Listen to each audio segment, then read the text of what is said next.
Everyone, তো সবাই কেমন আছো? আশা করি সবাই খুব খুব ভালো আছো, আর আমিও ভালো আছি। আর আমার চ্যানেলে আমি সবাইকে স্বাগত জানাচ্ছি। আর এটা হলো দুপুরের টাইম, প্রায় 3টে মতন বাজে আর কি। 3টে বাজে ভিডিওটা আপলোড দিয়ে ভাবলাম যে পিঠে করার কাজগুলো সেরে নিই। আর আজকের মকর সংক্রান্তি, তো সবাইকে জানাই হ্যাপি মকর সংক্রান্তি।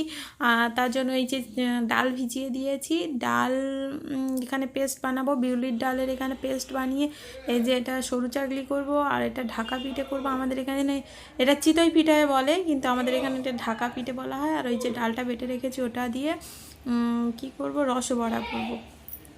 এই পিঠে হবে আর কি আজকের। তো এই যে পিঠে বানাচ্ছি আস্তে আস্তে, দেখো সরু চাকলিটা আমি বানাচ্ছি। এখানে আমি প্রত্যেক বছর না কড়াইতে বানাই, কড়াইতে বানালে পুড়ে যায়, লাল লাল মতন হয়ে যায়, তারপরে উঠতে চায় না, এরকম অনেক সমস্যা দেখা দেয়। কিন্তু আজকে এবছরে ভাবলাম যে আমি ফ্রাই প্যানে করবো। ফ্রাই প্যানটা নতুন কেনা হয়েছে, ভাবলাম যে ফ্রাই প্যানে করি। চাটুতেও আমি পারতাম না আগে, তো ফ্রাই প্যানে করলে দেখছি খুব সুন্দর হচ্ছে, অটোমেটিক উঠে আসছে। তো ফ্রাই প্যানটা ভালো না আমার ব্যাটারটা ভালো হয়েছে সেটা বুঝতে পারছি না আর কি। তো একে একে সব পিঠেগুলো এখানে করে নেবো। আজকে রাত্রে এই পিঠে খাওয়া, ছেলেকে পিঠে খাওয়াইনি, আমি তো পরে এডিট করছি। ছেলেকে পিঠে খাওয়াইনি, ছেলে ম্যাগি খেয়েছে, সন্ধ্যাবেলা একটু পিঠে খেয়েছে, তারপরে ওকে ম্যাগি দিয়েছি, তোমরা দেখতে পাবে। আর এখানে আমি পিঠে বানাচ্ছি, আর আমার বর এসে দেখছে যে কেমন হচ্ছে পিঠে, বলছে ভালো হয়েছে, চাটুটা কিনে কাজ হয়েছে। আর এদিকে এই ঢাকা পিঠেটা আমি বানাচ্ছি, দেখো এইটাকে এই যে ঢাকা দিয়ে দিয়ে বানাতে হয় না, সেই জন্য আমরা এটাকে ঢাকা পিঠে বলি, কিন্তু এর নাম জানি চিতই পিঠে। দেখছো তো অটোমেটিক উঠে আসছে, আমার খুন্তিও লাগাতে হচ্ছে না, একটু করে দিয়ে ঢাকা দিয়ে দিচ্ছি আর অটোমেটিক উঠে আসছে। আর ডালের ব্যাটারটায় আমি দিয়েছি, একটু নুন দিয়েছি, ওটা দিয়ে রসবড়া বানাবো। একেবারেই সব কিছু পিঠে টিঠে বানিয়ে নিয়ে সন্ধ্যাবেলা তোমাদের সঙ্গে দেখা হচ্ছে। আর এই দেখো তোমাদের সঙ্গে কথা বলতে বলতে সমস্ত পিঠে আমার তৈরি হয়ে গেছে। এই যে রসবড়ার রসটা একটু কম হয়ে গেছে, কারণ 1 কেজি গুড় আর একটুখানি গুড়, 1 কেজি আর অল্প পরিমাণে গুড় আর কি, অল্প পরিমাণে আগে ছিল, তারপরে 1 কেজি নেওয়া হয়েছে। তো তার থেকে অর্ধেকটা নিয়ে আমি রসবড়া বানিয়েছি, আর অর্ধেকটা ওই সরু চাকলির সঙ্গে খাওয়া হবে আর কি। এখানে রসবড়া ভেজেছি, এই যে ওই ফ্রাই প্যানটায় একবারে ভেজে নিয়েছি, কারণ এটা খুব চ্যাটকা মতন আছে, তো এতে অনেকটা করে রসবড়া একসঙ্গে ভাজা যায় কড়ার থেকে। কড়াই তো খোলটা একটু নিচু মতন হয়, তো অনেকটা দেয়া যায় না, তো এই জন্য ফ্রাই প্যানটা ভেজেছি। আর ওই যে ওইদিকে সরু চাকলি, আর এই যে এই ঢাকা পিঠেটা 5টা করেছি মাত্র। এটা আমাদের বাড়িতে কেউ খায় না জানো তো, মানে খেতেই চায় না, সেই জন্য বেশি করিনি, মাত্র 5টাই করেছি। আর এটা বেশ বড় সড়ো হয়েছে, আর পিঠেটা এবছরে খুব সুন্দর হয়েছে। আমি প্রথম করলাম এই বছরে পিঠে, এই ঢাকা পিঠেটাই প্রথম করলাম, নয়তো আমার শাশুড়ি মা করে প্রত্যেক বছর, উনি খোলা জ্বালেন আর কি। কিন্তু এবছরে আমি নিজেই খোলা জ্বেলেছি আর জেলে পিঠেটা করেছি আর কি, ভালোই হয়েছে। আর এখানে দেখো আমার ছেলে কুল খাচ্ছে,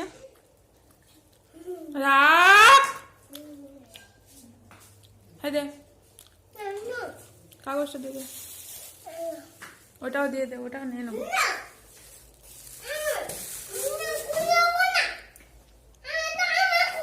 পিঠে দেবো, দাও পিঠে দেবো, রসগোল্লা পিঠে দেবো, দাও রসগোল্লা দাও, রসগোল্লা দেবো, দাও রসগোল্লা দেবো, দাও না।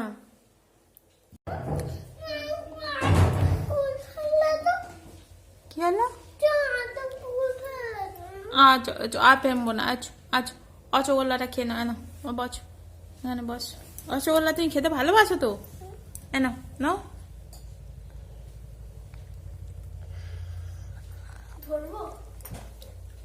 না ধরতে হবে না,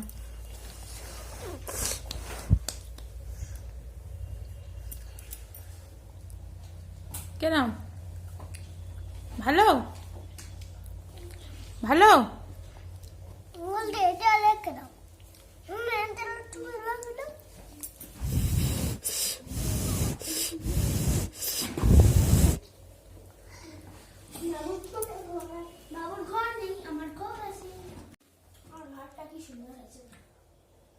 ব্যাং বসে আছে।